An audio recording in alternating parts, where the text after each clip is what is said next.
Chip, try nga natin gumawa ng dalgona coffee beans dito sa ating portable blender. Yan, gagawin tayo ng 1 tablespoon ng coffee. Tapos, 1 tablespoon ng sugar. 1 tablespoon ng water.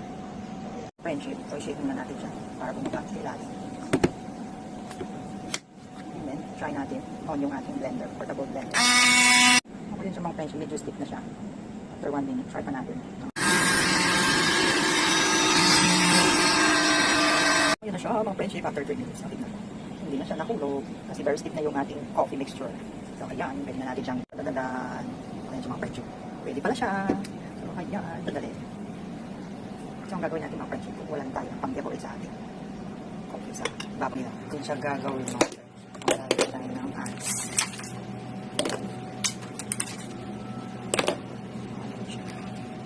Lalagay tayo ng skim milk. Ayan, dahil bawal sa atin ng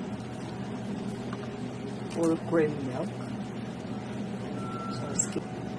So, ayan siya, mga friendship, ang ating dalgona coffee dito sa ating portable blender. Ayan.